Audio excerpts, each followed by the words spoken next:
Asterisk. Welcome to the channel Darkness in the Night. Today, I invite you to return with me to Cam Ton Village, a place where every night, people still hear the howling wind mixed with the sound of temple bells echoing from the western forest. There lies an abandoned shrine, and a curse that has slept for decades. The wind roared, whipping the rain into blinding white sheets. The dirt road leading to the edge of Cam Ton Village was now just thick mud. An old woman struggled forward, carrying a drenched young woman on her back, her hair hanging loose. Her eyes cloudy and lifeless. The old woman's shoulders trembled, partly from cold, partly from fear. "Hold on, please, my child, we're almost home, don't leave me yet," the young woman murmured weakly, then fell silent again. The storm lashed against their frail bodies, knocking them down into the mud. The old woman crawled up, staggering toward a faint flicker of light ahead, the oil lamp of the Nguyen household. Dim and yellow like a cat's eye waiting in the dark. Inside the wooden house, thunder boomed. Nguyen Hu Tai, her eldest son, crouched by the fire. Seeing his mother stumble in, he shouted in shock, "Mother, why on earth are you out in this storm?" She laid the young woman on a mat, gasping for breath. "This woman, I found her in the forbidden forest. I don't know why, but I kept hearing a voice in my head telling me to bring her home. It said, if I didn't save her, our bloodline would end." Tai's face drained of color. "Mother, what nonsense are you talking about? Who told you to go into that forest? The whole village has been forbidden to go there for years." The old woman trembled, her eyes fixed on the pale, eerily beautiful face of the dying woman. Raindrops clung to her lips, red, like fresh blood. "Help her, my son, she's with child." Chaos erupted, thunder cracked overhead. Each flash of lightning made the woman's body spasm. A strange metallic scent filled the room, part rain, part blood, part smoke, heavy and suffocating. The wind howled through the thatched roof, sounding like someone crying. Suddenly, the woman bolted upright, her eyes wide. A scream tore through the night, setting the dogs outside into a wild chorus of howls. Don't let it come near me. The temple is calling." The old woman gasped. "What temple?" No one answered, only the wind, louder now, almost laughing outside the porch. Then, the door burst open, the oil lamp went out. And in that moment of darkness, a baby's cry pierced the storm. A new life had entered the world. By morning, the storm had passed. The villagers whispered. They said the abandoned shrine in the forbidden forest had glowed red like fire through the night, then gone black again. Some swore they heard temple drums echoing between the thunderclaps. At the Nguyen house, the young woman was dead, leaving behind a newborn baby boy. The old woman held the infant in her arms, her hands shaking. "It's a boy, but his fate, it's strange." She wrapped a red cloth around his tiny wrist. Her eyes clouded over as she stared into the curling incense smoke. "Last night, I saw someone standing outside the porch. Tall, so tall his head touched the roof. He didn't speak. He just pointed at this child." Tai spat in fear. "Mother, stop it, don't talk nonsense about ghosts." But at that moment, the small bell hanging by the door chimed softly, ling, ling. No wind, no one near it. The bell just kept ringing, slow and steady, as if an unseen hand was shaking it. That night, no one in the Nguyen family slept. The old woman lit incense and prayed non-stop, the sharp scent filling the house. The baby slept soundly, too soundly. He never cried, no matter the cold or the mosquitoes. His eyes, dark and glassy, stared at the ceiling. Sometimes, he smiled. "This child is truly strange," the old woman whispered, pulling a blanket over him, but as soon as she turned away, the blanket slid to the floor. A cold wind slipped through the cracks in the wall, making the incense ash fall one by one. Outside, the dogs howled, from one end of the village to the other. The next morning, Master Lu, the village shaman, came to the Nguyen house. He looked at the child for a long time, then sighed. This boy carries a heavy yin fate. Born at the hour of death, on a forbidden day, tied to the temple. The old woman trembled. Please, master, save him. He's the last of our bloodline. The shaman shook his head. I can't save him, only contain it. From now on, never go near that shrine again. And every year, on his birthday, burn exactly 3 sticks of incense facing west, no more, no less. She nodded frantically.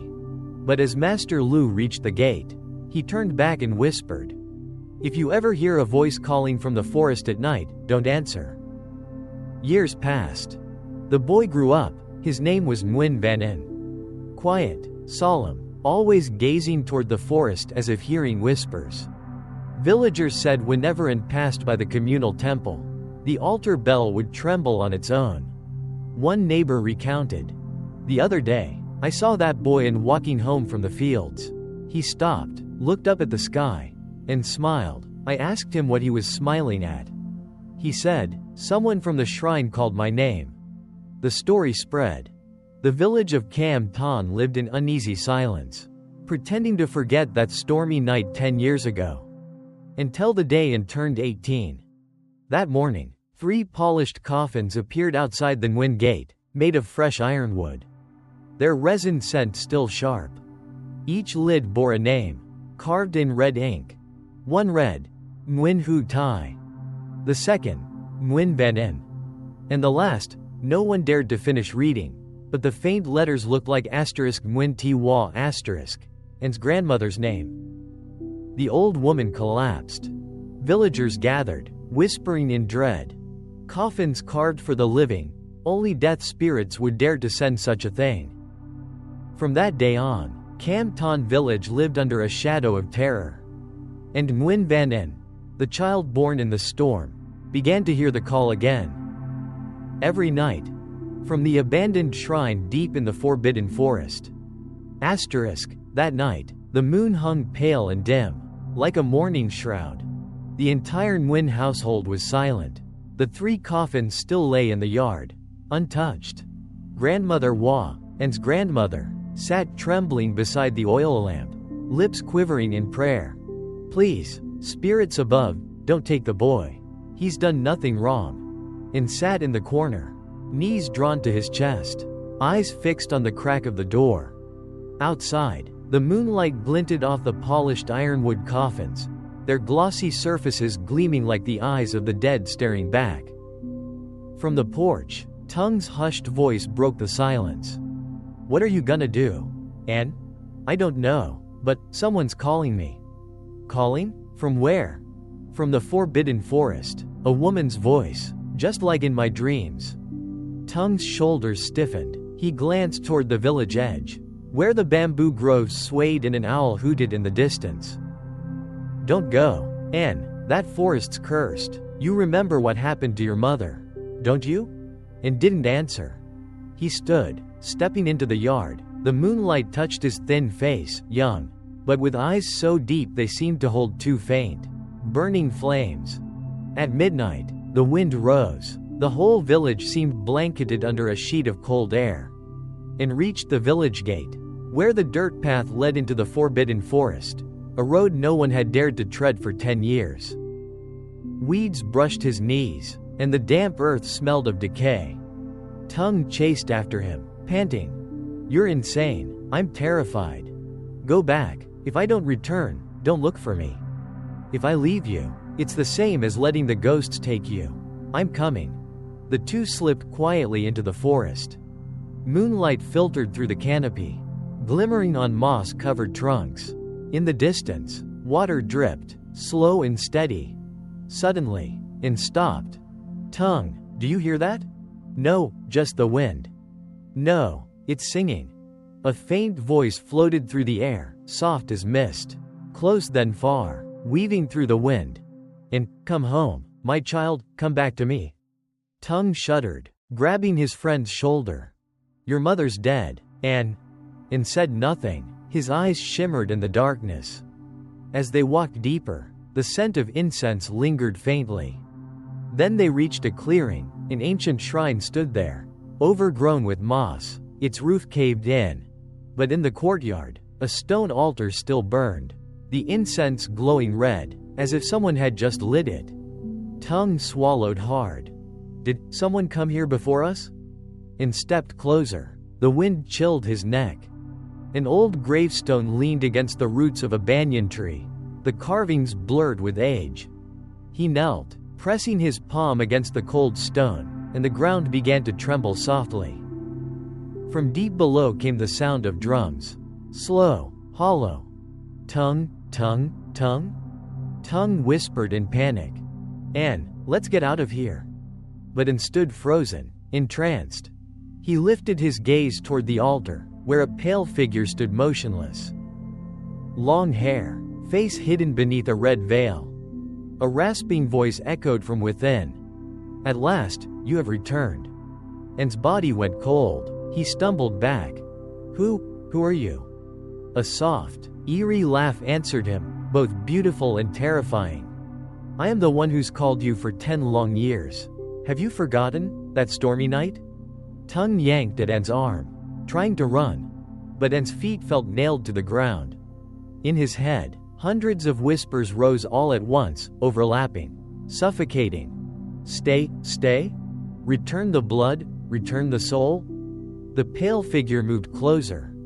The moon revealed her sunken face, hollow eyes like black pits. Her long fingers reached out, icy against Anne's shoulder. Tongue screamed, swinging the machete at his waist. The blade sliced through the air, striking nothing. The entire courtyard filled with a metallic stench, thick and foul, like old blood. And gasped, collapsing to his knees. The drums pounded louder, then stopped. Silence. When he opened his eyes, dawn had broken. He was lying on the bare ground. Tongue sat beside him, pale as chalk. "You were out cold all night. I tried everything to wake you. The shrine, it's gone." And blinked. Around them was only uneven earth, no walls, no altar. "That's impossible. I saw it. I swear I saw her." "Saw who?" "A woman, long hair. She called me her son." The two trudged out of the forest. As they neared the village, Tongue stopped dead. And, look.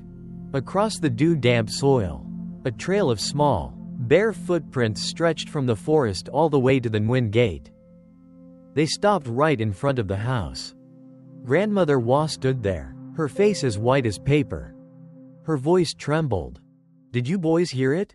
All night, the bell kept ringing. Someone knocked on the door. When I opened it, there was no one there. Only a white shadow standing by the gate." And looked down at his wrist. The red thread his grandmother had tied on him years ago was now snapped clean in two. Tongue stared at him, stammering, Maybe she's chosen you." And said nothing. Inside his mind, that voice whispered again, soft and distant.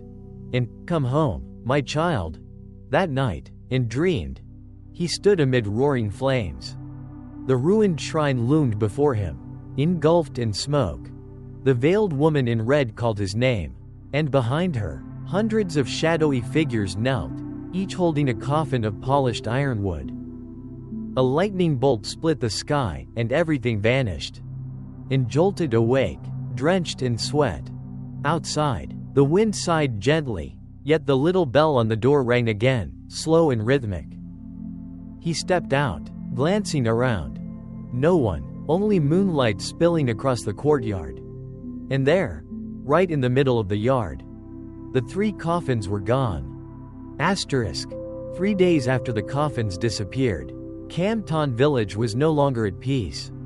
Roosters crowed at midnight, dogs howled at noon, rice fields near the forest were trampled, no footprints. No trace of who or what had done it.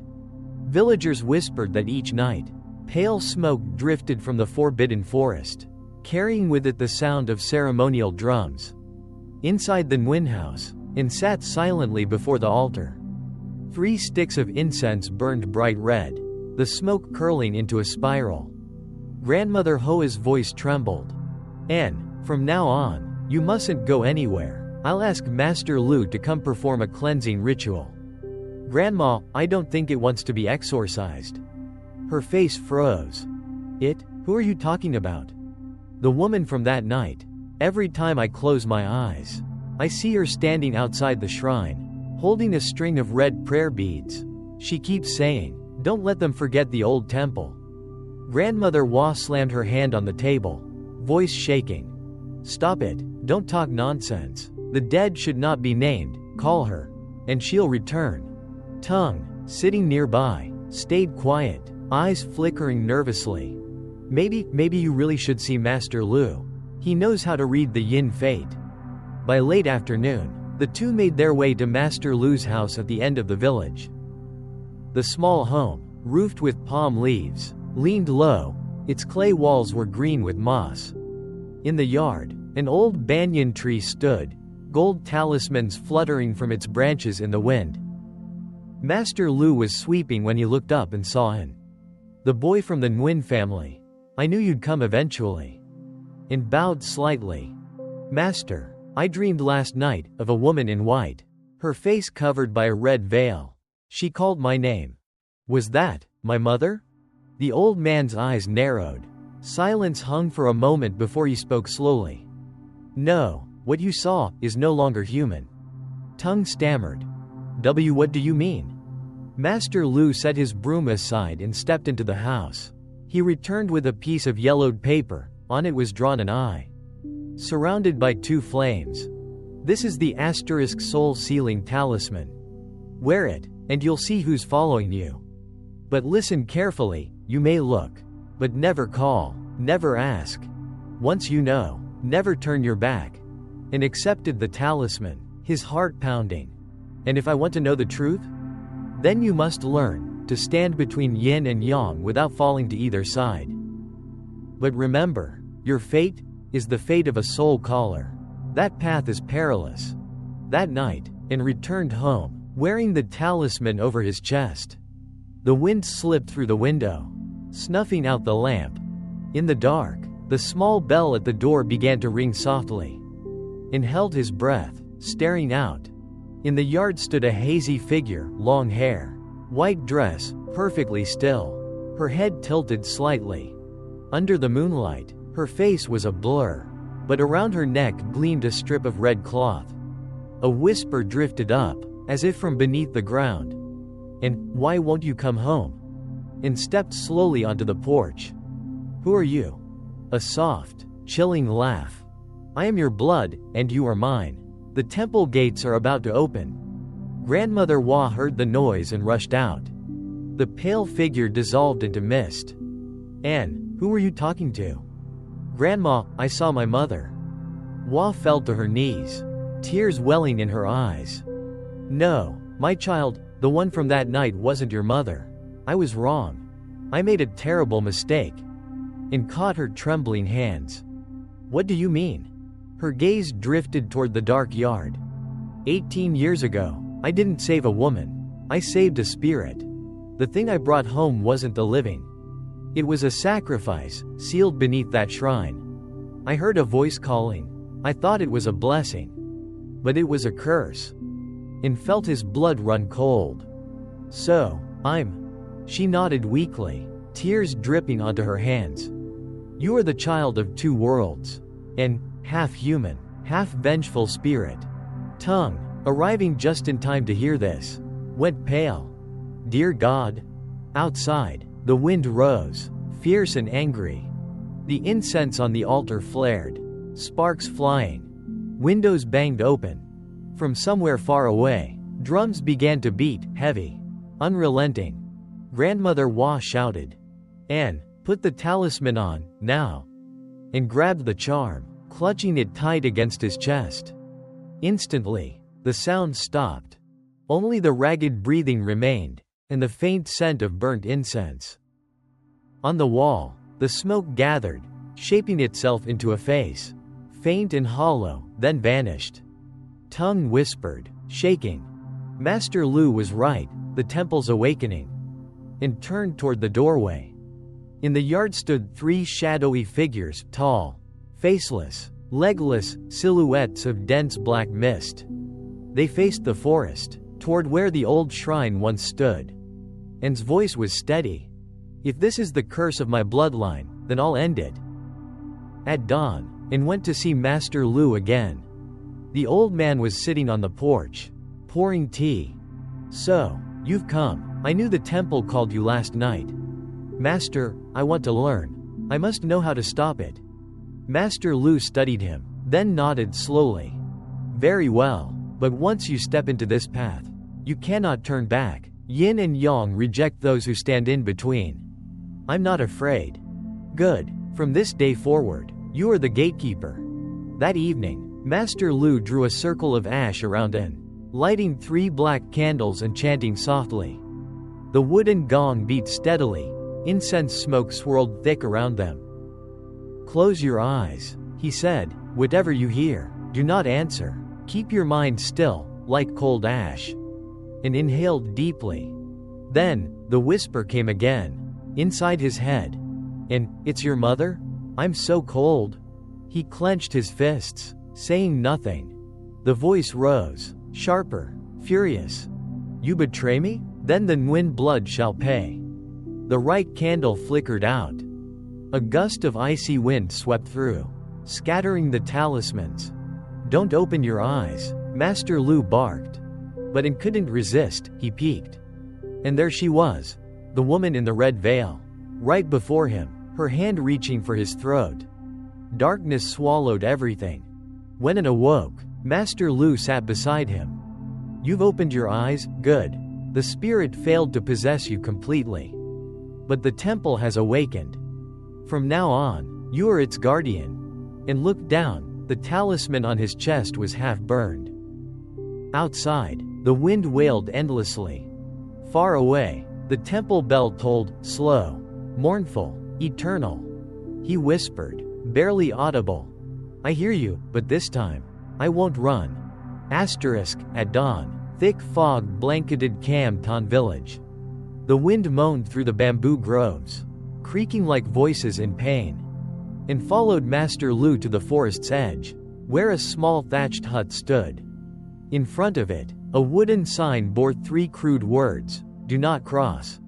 Master Lu set down a bundle of incense and lit it. Do you know why people fear this place? Because it's haunted, Master? Not exactly. It's because the boundary between the living and the dead here is thinner than silk. One wrong step, and your soul may never return. And looked around. Grass grew wild and tangled. The ground was uneven and cold. In the distance stood an old, dry well, its water black as ink. You must learn to listen, said Master Lu, when you stand where it's coldest. Be still. Spirits don't speak, they call through the wind. And closed his eyes. The breeze brushed past his ears, carrying the faint scent of incense. Then, a whisper, faint and eerie.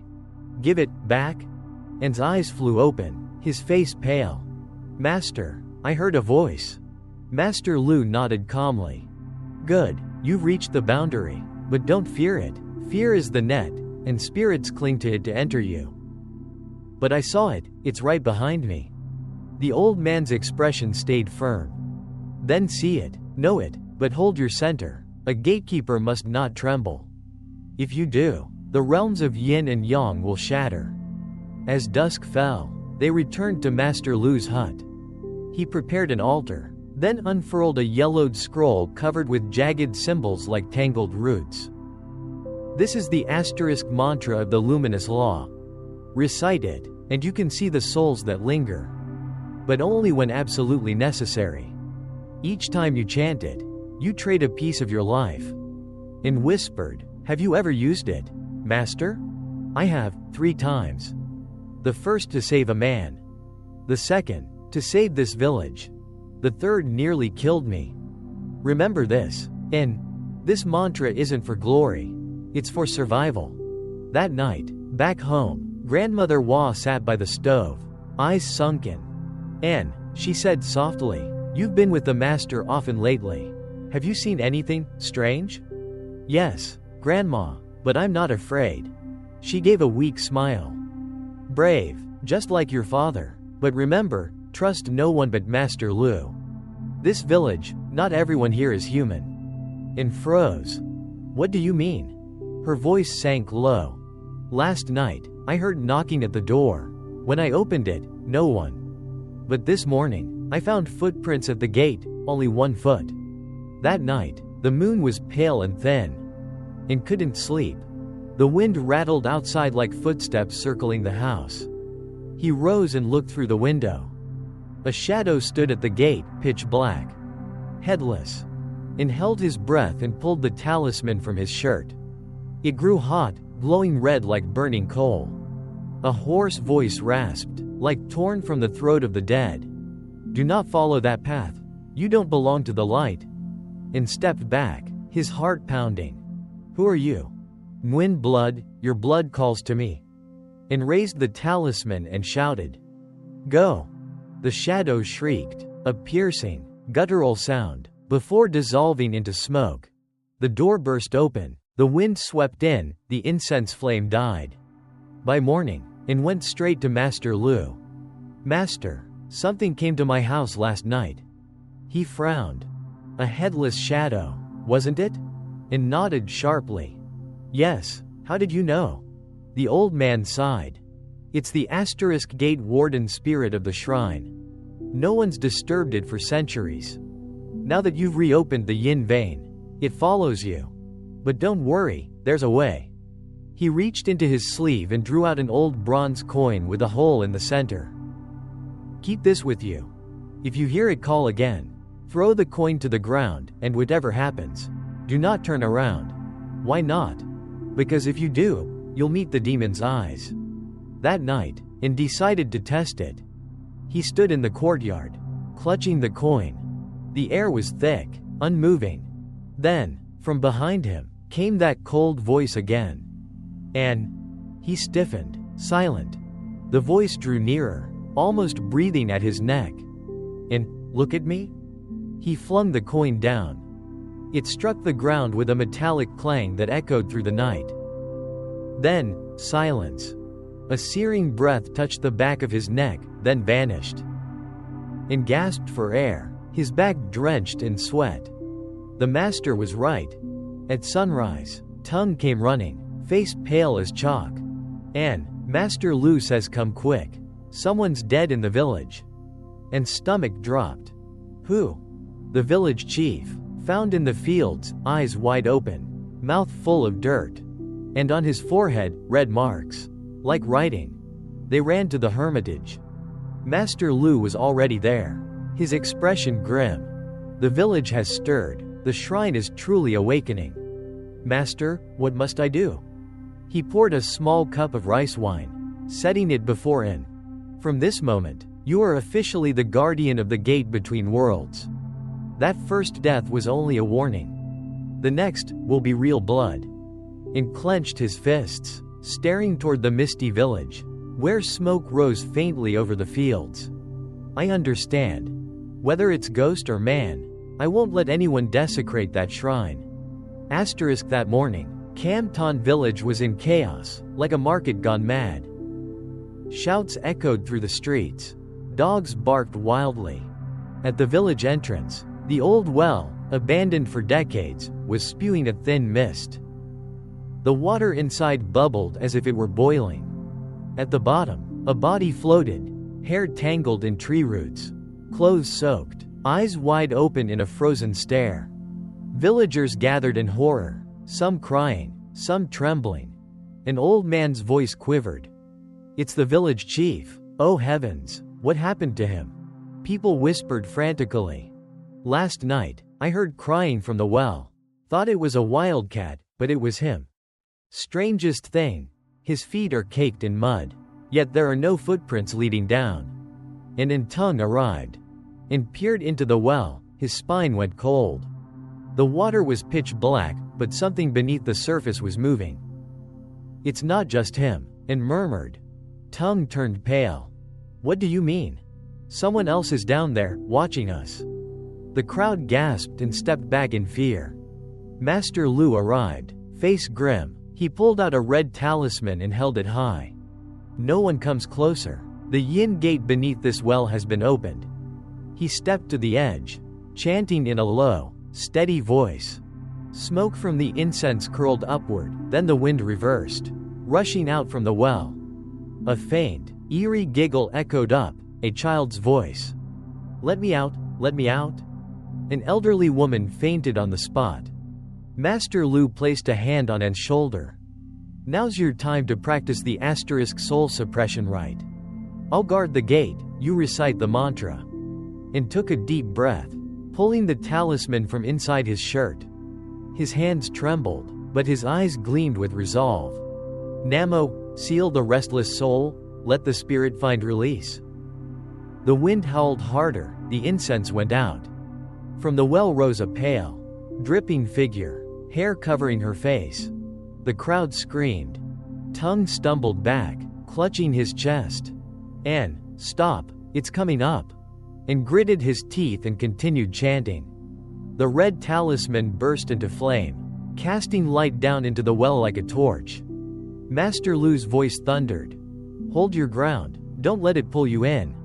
Suddenly, from the water, a cold, wet hand shot up, clamping around An's ankle. He shouted, nearly falling forward. "Master!"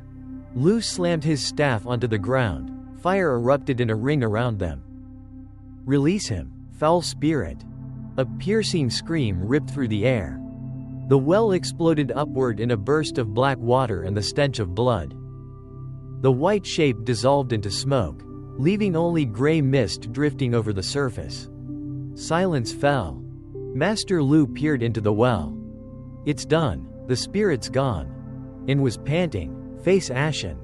"Master, I saw a child. She smiled at me." Lu said quietly. "That was the sacrificed child, offered to the shrine long ago. Her soul is trapped in the water vein, never freed." Tongue shuddered.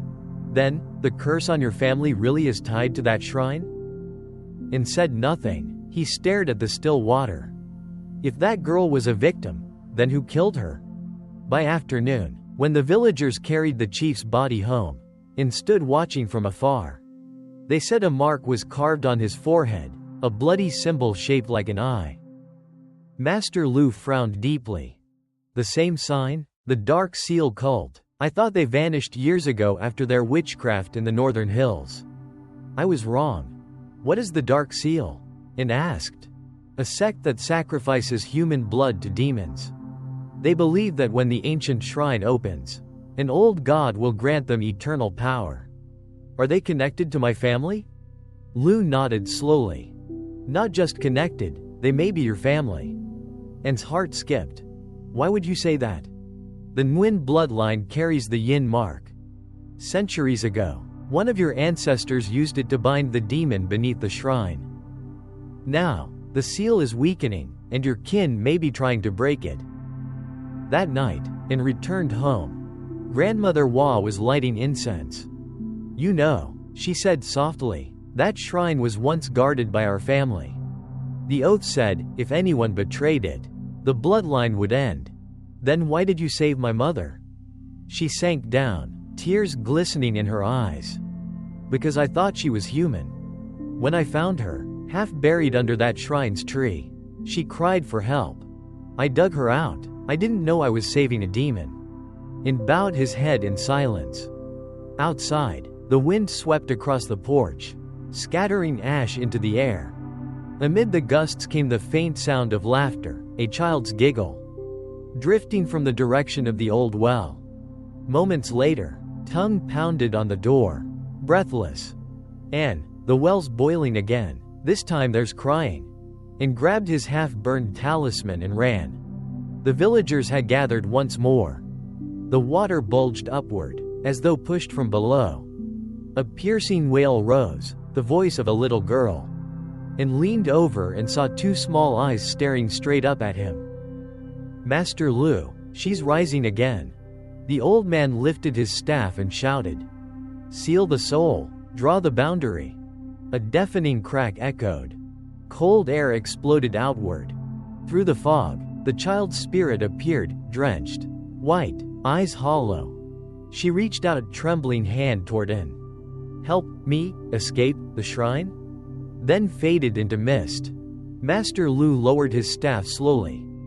You heard her. That's the call from the shrine. And stood frozen, the talisman burning in his hand.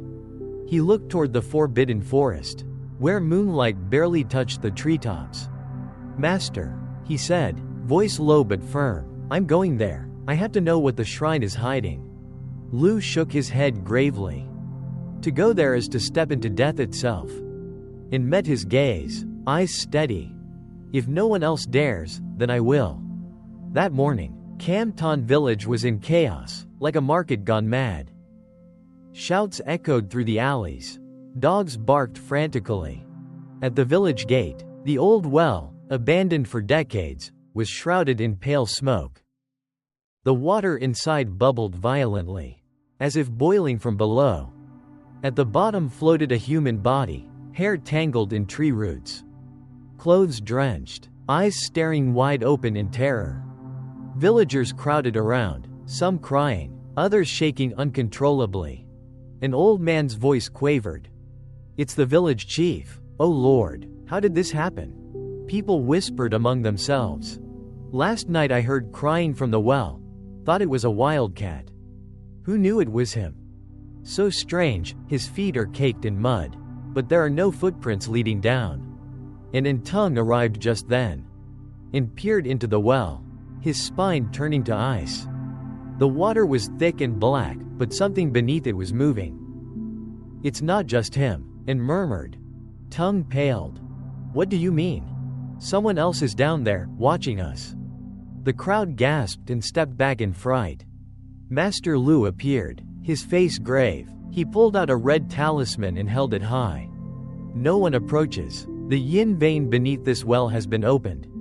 He stepped forward and began chanting, each word heavy and deliberate. Incense smoke curled upward. Suddenly, the wind reversed, rushing up from the well, carrying laughter. High-pitched and eerie, like a child's voice. Let me out, let me out. An elderly woman fainted on the spot. Master Lu placed a hand on An's shoulder. Now's the time. An, practice the asterisk soul sealing rite. I'll hold the gate, you chant. And drew a deep breath, pulling a talisman from inside his shirt. His hands trembled, but his eyes glowed with focus. Namo, seal the wandering soul, let the spirit find release. The wind howled louder, the incense went out. From the well rose a pale, dripping figure, hair covering her face, body ghostly white. The villagers screamed in terror. Tung staggered backward, clutching his chest. An, stop, it's climbing up. And gritted his teeth and continued chanting. The red talisman flared to life, its light shooting down into the well like fire. Master Lu shouted above the roar of the wind. Hold your ground, don't let it drag you down. Suddenly, from the black water, a cold, slimy hand shot up, seizing An's ankle. He screamed, nearly losing his balance. Master! Lu slammed his staff onto the ground. Fire burst outward. Release him, vile spirit. A shriek tore through the air, sharp enough to split the sky. The well erupted, dark water splashing everywhere, reeking of rot and blood. The pale shadow dissolved like smoke, leaving only drifting gray mist above the surface. Silence fell. Master Lu looked into the well. It's gone. And panted, pale and shaking. Master, I saw a child. She smiled at me. Lu's voice was quiet. That was the child sacrificed at the shrine long ago. Her spirit remains bound to the water vein, never released. Tung shuddered. Then, the curse on your family really is tied to that shrine? And said nothing, his gaze fixed on the calm water. If that girl was a victim, then who killed her? Later that afternoon, as villagers carried the chief's body home, and stood from afar, they whispered that a bloody mark had been carved into his forehead, shaped like an ancient eye. Master Lu frowned deeply. The same mark, the Dark Seal cult. I heard rumors of them performing blood rituals in the northern hills years ago. Thought they'd perished. I was wrong. What is the Dark Seal? And asked. a sect that sacrifices human blood to awaken a demon. They believe that when the ancient shrine opens, the old god within will grant them eternal power. Are they connected to my family? Lou nodded slowly. Not just connected, they may be your family. Anne's heart froze. Why do you say that? The Nguyen bloodline bears the yin mark. Generations ago, your ancestors used it to bind the demon beneath the shrine. Now that the seal weakens, your kin may be trying to break it. That night, Anne returned home. Grandmother Hua was lighting incense. Do you know, she said quietly, that shrine once belonged to the Nguyen family? We were its guardians. But anyone who breaks the oath, their line will end. Then why did you save my mother? She sank to her knees, tears welling. Because I thought she was human. When I found her, half buried beneath the shrine's tree, she begged for help. I dug her out, not knowing I was freeing a demon. And bowed his head, silent. Outside, the wind swept through the porch, scattering ashes into the dark. Amid the gusts came a faint sound, the giggle of a child, drifting from the old well. Moments later, Tung banged on the door, panicked. Anne, the well's boiling again, this time there's crying. And grabbed his half-burned talisman and ran. The villagers gathered once more. The water bulged upward, as if someone beneath was pushing against it. A piercing cry rose, the voice of a little girl. And looked down, two small eyes stared straight up at him. Master Lu, she's rising again. The old man lifted his staff and roared. Seal the soul, form the boundary. A deafening crack split the air. The cold wind burst open, mist spiraled violently. Through it, the spirit of the little girl appeared, drenched, white-faced, her hair dripping. She stretched out her hand toward Anne, whispering softly, "Help me escape the shrine?" Then she faded into vapor. Master Lu stood silent for a long moment. You heard it, didn't you? That's the call from the abandoned shrine. Anne stood frozen, clutching the burning talisman in his palm. He looked toward the forbidden forest, where the moonlight hung low and heavy. I'm going there, Master, he said quietly but firmly. I need to know what the shrine is hiding. Lu shook his head gravely. To go there is to step into death itself. And met his eyes, his voice steady. If no one else dares, then I will. Dawn had barely broken, and mist blanketed the riverbank. And Tung trudged back to the village, their clothes caked in mud, eyes dark with exhaustion from a sleepless night in the forest. The dirt path before Anne's house was still slick from rain. Thin blue smoke from early fires curled above the rooftops. Tung dropped onto the doorstep, panting. I swear, last night I thought we'd die. That shrine, something inside it wants to crawl out. And said nothing, his eyes, bloodshot and distant, fixed on the bamboo grove along the river. I saw her, too. She stood by the water, hair down to her knees. She looked at me, then vanished. Tung shuddered. A ghost? I don't know, but I'm sure she wants me to come back. That afternoon, after visiting his grandmother, now so frail she could barely open her eyes, and went to the riverbank. The sky was heavy, thick with gray clouds. The Thuong River ran high and muddy, its current fierce. The tall reeds rustled and swayed, whispering like footsteps in the brush. From a distance, Anne saw a figure in white sitting on a rock by the shore. She dangled her feet into the water, her head bowed, long hair covering half her face, and called out softly, Hey, who are you? No answer. The breeze stirred the bamboo leaves, making them rustle like faint voices. He stepped closer. If you're human, I mean no harm. This time, the woman slowly raised her head. Her face was pale as porcelain, eyes dark and bottomless, filled with sorrow. Her voice was a whisper carried by the wind. You're Nguyen Van En, aren't you? Anne froze. How do you know my name? I've been watching you since that night. She rose to her feet. Her long white dress brushed the grass, her slender figure shimmering through the mist. My name is Thou, The villagers call me the girl of the abandoned shrine. Anne's fists tightened. The shrine? You're connected to it? She nodded faintly, her eyes glistening. 10 years ago, I was sacrificed. They tied me before the idol. My blood was used to seal the demon. A cold wind swept past, tossing her hair into the air. Anne's heart pounded. You mean, you died? Thou smiled faintly, a gentle, tragic smile. Maybe. I don't remember anymore. I only remember the rain, so heavy that night. The lights in the shrine went out. I heard someone crying, then everything went cold. From the edge of the bank, Tongue shouted, Anne, who are you talking to? Anne turned, and when he looked back, Thou was gone. Only ripples on the water remained, and a single white flower drifting on the river's surface. Anne stepped into the shallows and picked up the flower. On one petal was a faint red stain, like blood. He whispered, What are you trying to tell me, thou? A cold gust swept across the river, carrying a distant echo. The seal is breaking? That night, Anne went to see Master Lu. The old man sat on the porch, pipe in hand, his eyes deep as an ancient well. He asked quietly, You went to the shrine, didn't you? Anne bowed his head. Yes, and I saw a girl. She said she was sacrificed to seal the demon. Master Lu nodded slowly. Then it's waking. The blood offered 10 years ago is losing its power.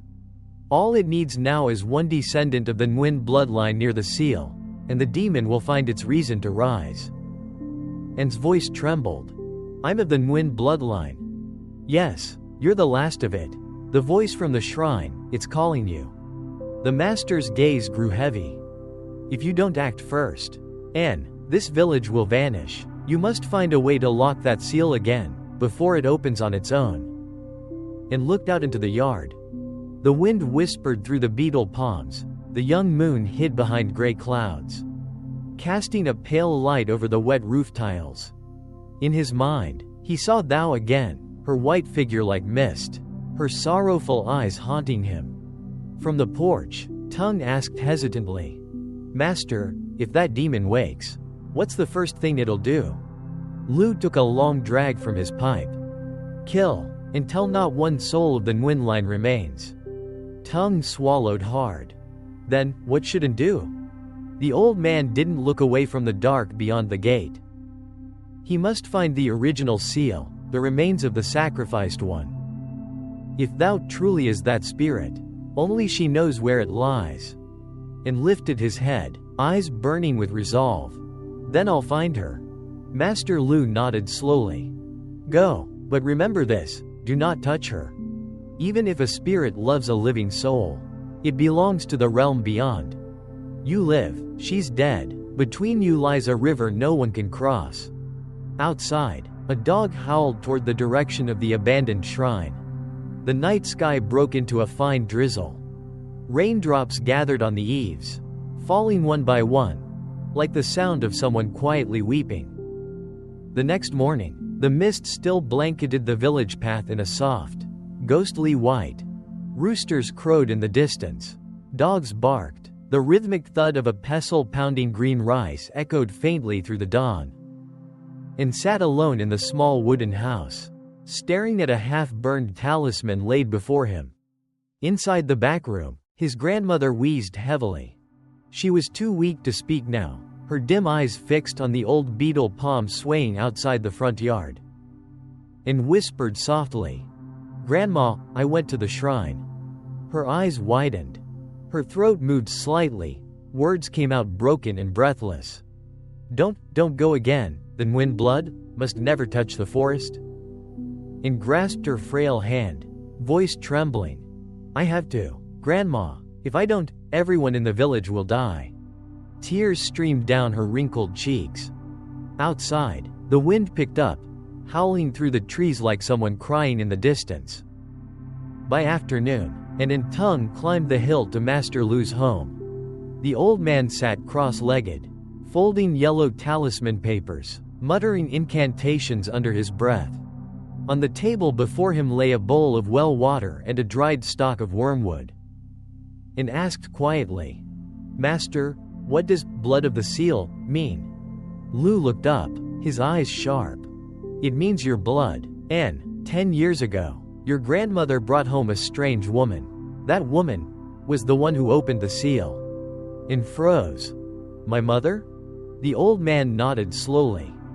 "She wasn't mad, and she was possessed, fighting to contain the demon by using her own body as the vessel.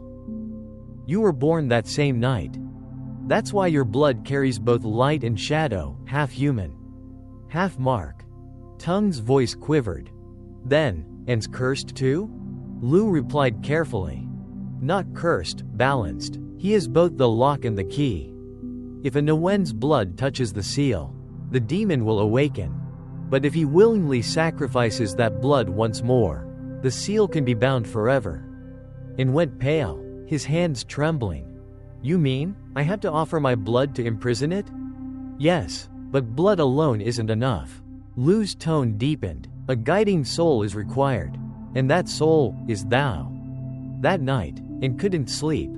The moon was full and cold, silver light spilling across the fields. Crickets sang. The Thuong River murmured softly in the dark. He sat by the doorway, staring into the fog-draped distance. Then, through the mist, a pale figure appeared. Thou stood by the river, her hair flowing gently in the night wind. He whispered, "Thou?" Her voice came, tender as the breeze. "You know now, don't you?" "Yes," and said quietly, "Master Lu told me, only you know how to reseal the shrine." Thou smiled faintly, sadness shimmering in her eyes. "I was chosen to be the sacrifice. I thought I was saving the village, but they lied. They bound me with the demon instead.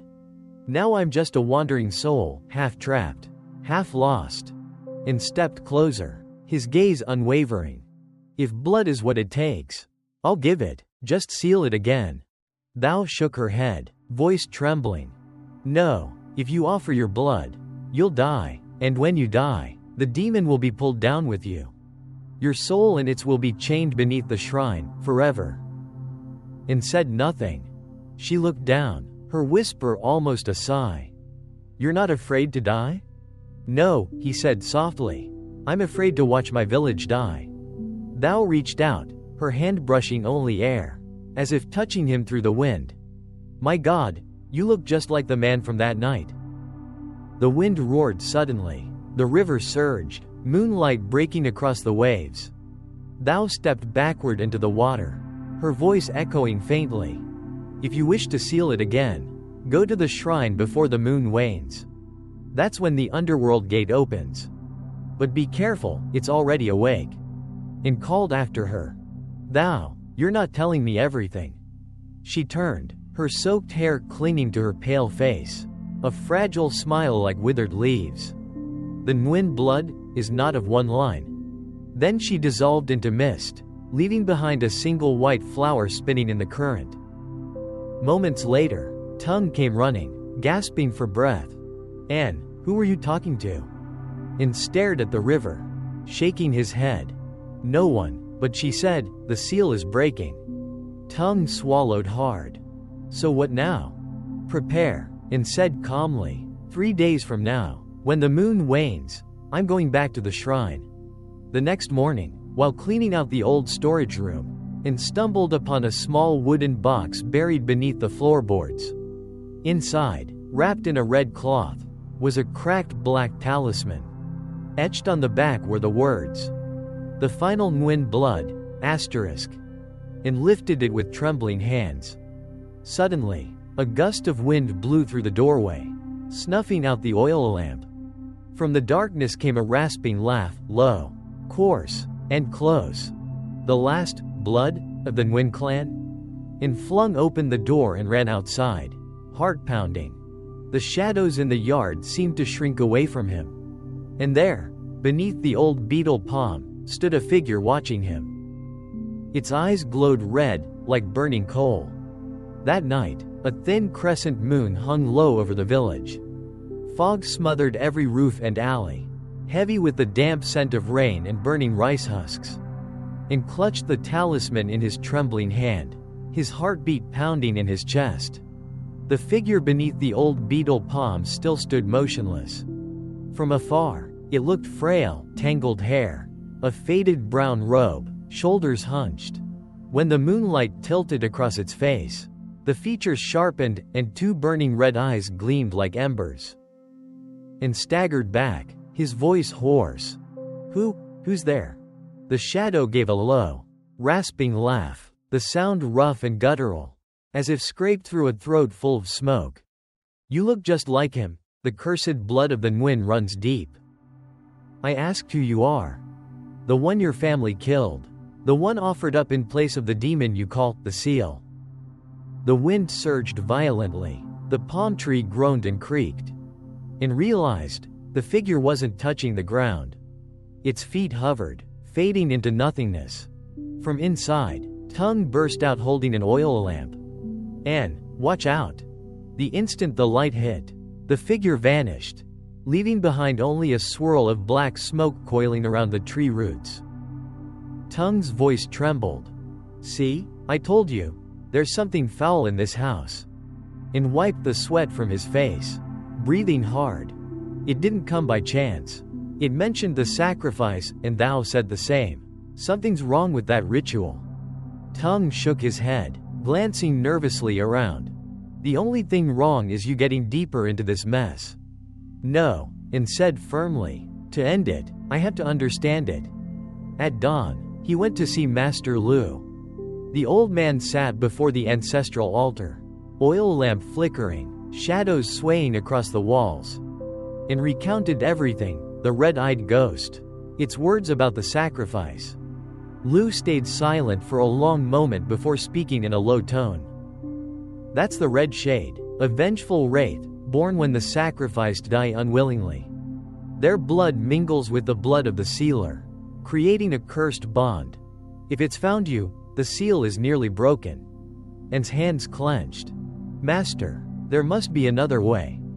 "There is," Lu replied gravely, "but it's dangerous. You must find the original relic, the bones of the sacrificed. And to locate it, you must use your own blood. Each drop of Nguyen blood that touches the earth marks the path back to the shrine." Tung paled. "But, Master, what if that blood leads the demon out instead?" Lu closed his eyes, chanting softly. "Then this village is finished." That afternoon, a sudden storm rolled in. Thunder cracked above the mountain ridge, rain lashed the fields. And went to the riverbank, pulled out a small knife, and sliced the tip of his finger. Drops of blood fell into the rushing Thuong River, and at once, the current slowed, then turned crimson. A wave of cold air rose from the surface. A voice, faint as mist, whispered, "And don't do this." He turned. Thou stood in the rain, soaked, eyes wide with fear. "You're opening the path for it. The demon is waiting for your blood. Master said I must use it to find the relic. But each drop breaks another chain. You're setting it free. Thou, I have to save my grandmother. Save the village." She began to cry, voice trembling through the rain. "You don't understand, that seal is your mother. Her blood mixed with mine. If you break it, your grandmother's soul will never rest." And froze. What are you saying?" "She offered herself in my place. For 10 years, her spirit has guarded the shrine. But the seal weakens, she's fading. And you're the final key." Thunder roared. The wind whipped Thou's hair across her face. She stepped backward into the storm, her voice fading with the rain. "You have 3 nights left. When the moon wanes, it will call your blood. Don't answer." Her figure dissolved into mist, leaving only a strange, earthy scent in the air. That night, when An returned home, his grandmother had collapsed. She murmured faintly in her sleep, calling out to someone unseen. He shook her gently, but her eyes opened only halfway, clouded and wild. "Don't open the shrine?" Then she gasped, her trembling finger pointing toward the backyard. And stepped outside, his heart pounding. There, across the courtyard, a line of wet footprints led from the gate straight to the house. But there were no footprints leaving. He lifted his gaze. On the rooftop crouched the red-eyed figure, its hands gripping the tiles. Head tilted sideways, mouth stretched into a grin that reached its ears. A hoarse laugh rattled through the dark. The Nguyen blood has awakened. Lightning flashed. The shadow lunged downward. From the gate, Tongue shouted, "Anne, get down." A black mist coiled around Anne, snuffing out the oil lamp. The courtyard plunged into darkness. There was a single scream, tongues, then silence. And in that silence, close beside Anne's ear, came a rasping whisper. "You can't escape me, last blood of the Nguyen?" And jolted awake. Sweat drenched his forehead, his torn shirt clung to his skin, and the metallic tang of blood lingered in the air. Outside, the wind howled through the village, rattling the shutters so violently they slammed against the wall. He tried to sit up, but every bone in his body screamed, as if he'd been beaten with iron rods. The dim glow of the oil lamp flickered across the ruined room. A long trail of blood smeared from the front porch all the way to the bed. Tongue lay motionless, eyes wide open. "Hey, Tongue, wake up." No response. And shook his friend's shoulder, the body was cold. A shiver crawled down his spine. He staggered back, staring in horror. Suddenly, Tongue's body jerked upright. His eyes blazed red, and his voice came out hoarse and broken. "And run? I can't hold it back anymore." His whole body trembled violently. He clawed at his own throat as thick black smoke poured from his mouth, twisting, writhing, taking shape, and panicked, grabbing the talisman Master Lu had given him and chanting, "Heaven and earth, guard me. Let yin and yang be bound." The charm ignited, flaring with blinding light. The black mist hissed and scattered, but when it faded, Tongue collapsed, limp and lifeless. A dark red mark burned into his forehead, the broken seal. And stumbled outside. The entire village was drowned in mist, thick and heavy with the reek of iron and rot. Dogs howled, their cries echoing, then one by one, fell silent. Above, the crescent moon hung pale and sickly behind the line of bamboo. At the end of the lane stood a lone figure, small, frail, hair dripping wet. A familiar voice whispered, "Anne, thou?" She stepped closer, her face ghost pale, eyes sunken and weary.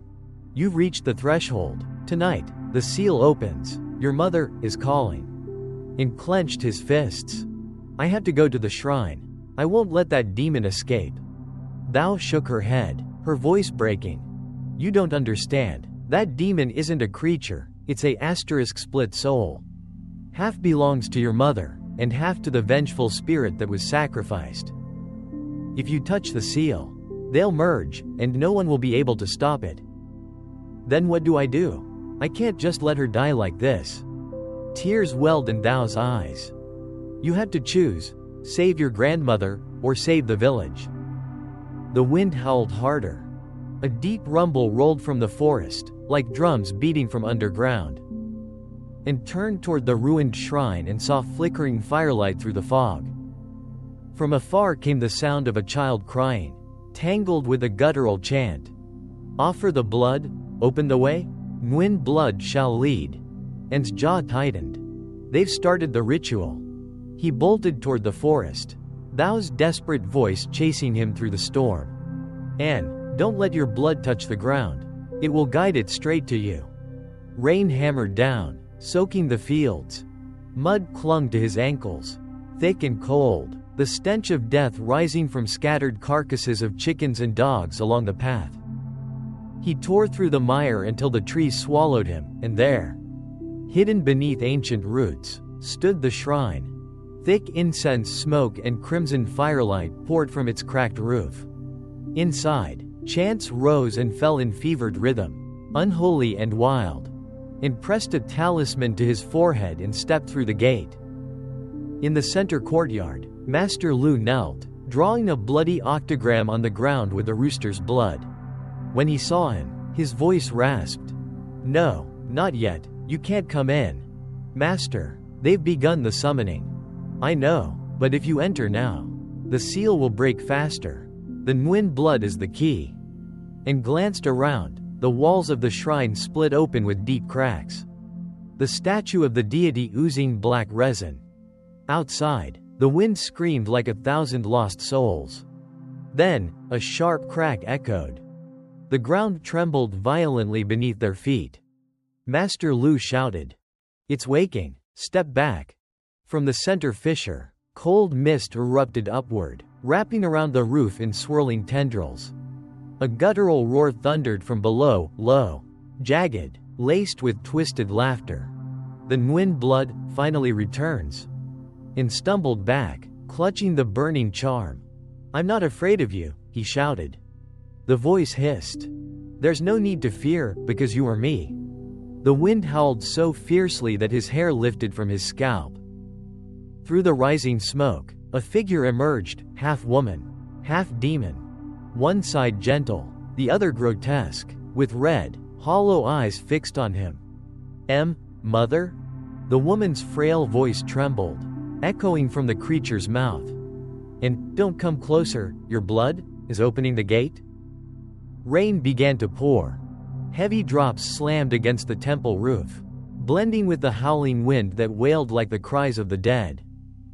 And stood in the courtyard, the ground splitting open beneath his feet as cold air surged from below, numbing his skin.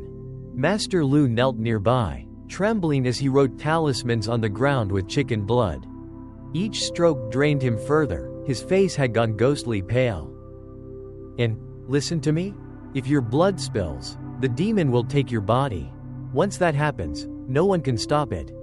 And looked down at his hand, the cut from the previous night still open. Blood pulsing with each heartbeat. He bit his lip. "Master, if I don't act, the entire village will die. But if you do, you'll no longer be human." And's eyes burned red as he met his master's gaze. "You once taught me that the guardian between yin and yang must know what is worth saving. I finally understand." Master Lu said nothing. Rain streamed down his face, mixing with the sorrow in his eyes. A flash of lightning split the sky, illuminating that silent grief. From the crack in the center of the courtyard, black vapor erupted, swirling like a cyclone. A voice thundered from below. "Nguyen blood, return to me, you owe me 10 generations." And hurled a talisman into the fissure, chanting furiously. Flames burst to life, then were snuffed out by the wind. The smoke surged outward, swallowing the courtyard, obscuring the temple statues. A figure emerged from within, towering, its face twisted, eyes blazing red, skin cracked like burnt ash. And's voice trembled. "Who are you?" The voice rumbled, deep and hollow, echoing from the pit of the earth. "I am the soul your bloodline sacrificed. My blood fed the curse. My bones lie beneath this shrine. And you carry the blood of the betrayers. My family never betrayed anyone. It was the villagers who called upon you, not my grandmother." The demon laughed, low and hoarse. "Then who threw me into the fire? Who bound me with the Nguyen bloodline? Your grandmother did, and now, your blood will repay the debt." Master Lu shouted. "An, get back." He flung 3 talismans, blue light flared, forming a barrier. But the demon roared, unleashing a gust so strong it knocked the old man to the ground. It reached out and grabbed for him. He cast another charm, but the creature's hand tore right through it, seizing his collar and lifting him off the ground. Its eyes burned hotter, its breath reeking of smoke and fire. "Your blood smells divine?" From the mist came a desperate voice. "Don't touch him." Thou appeared, glowing faintly blue, her palm radiating light. She drove a carved stake into the ground, the symbols on it flared, splitting the earth with blinding light. The demon screamed, its body ripping apart as black smoke whirled upward into the storm, and collapsed to the ground, gasping. "Thou?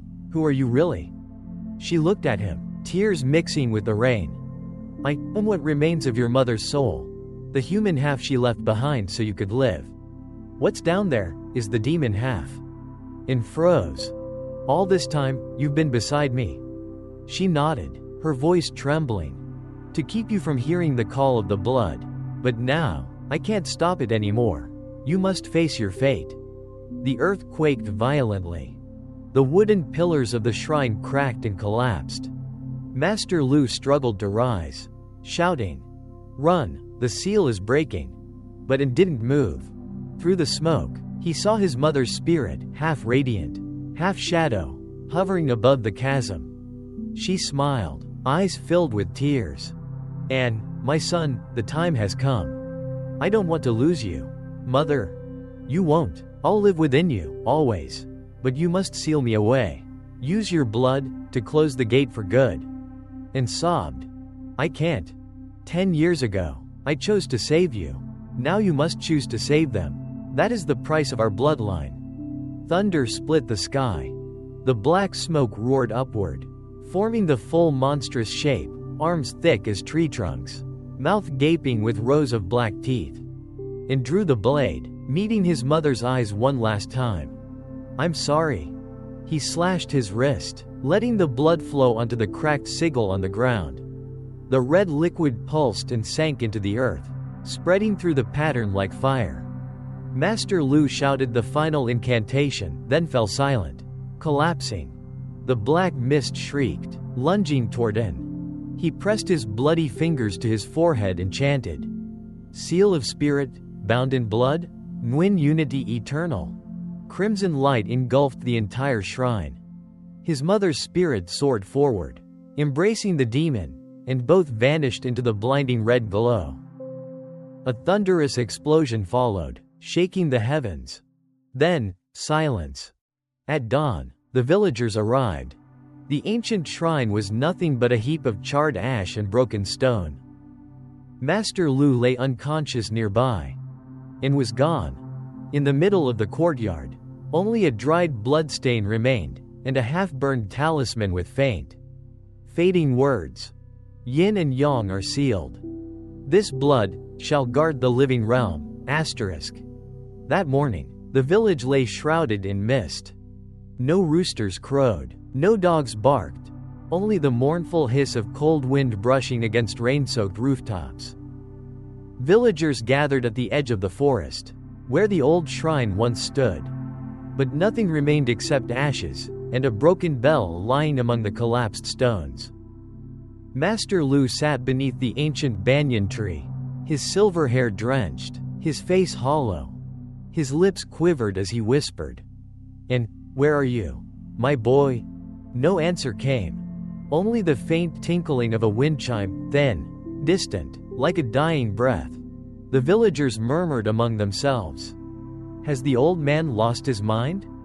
They say that boy, N, saved us all? Saved or cursed?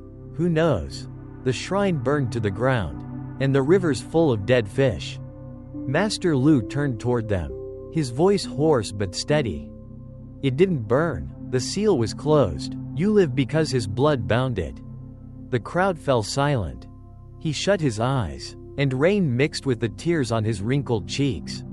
Yin and Yang are at peace, but the one who guarded the boundary is gone. 3 days later, while villagers cleared the ruins, something strange happened.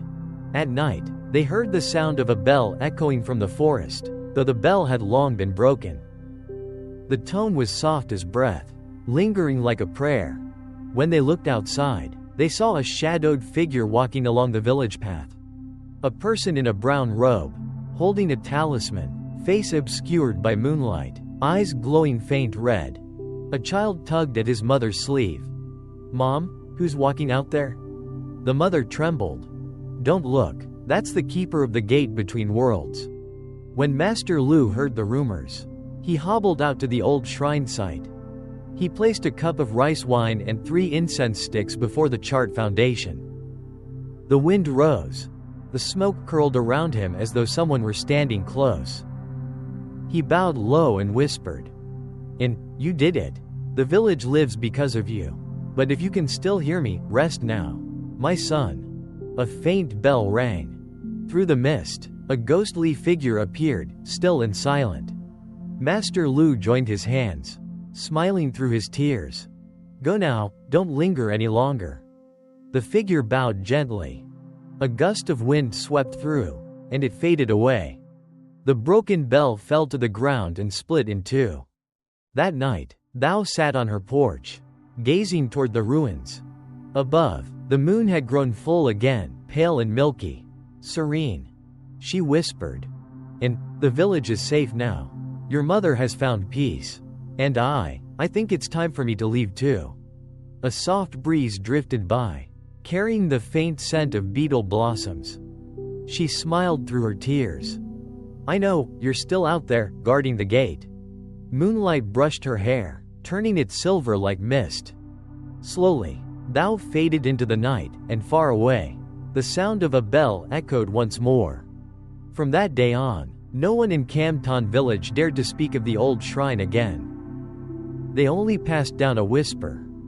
On nights when the moon wanes, if you hear your name called in the wind, don't answer. Because perhaps, it is the voice of the keeper of the seal. The last blood of the Nguyen line. And if one night you hear a bell tolling beneath the fog, remember, in the darkness, someone still watches quietly, guarding the peace of the living. This story has come to an end. Thank you for listening until the very last moment. If you enjoyed it, please give us a asterisk like asterisk and asterisk subscribe asterisk. Your support means everything and helps us create more haunting tales just for you. If you have any questions or notice any details we missed, leave a comment below. Bong Toi Trong Dem asterisk will see you again in the next story. Disclaimer. The content of this video is asterisk fictional horror, created purely for asterisk entertainment asterisk and immersive storytelling.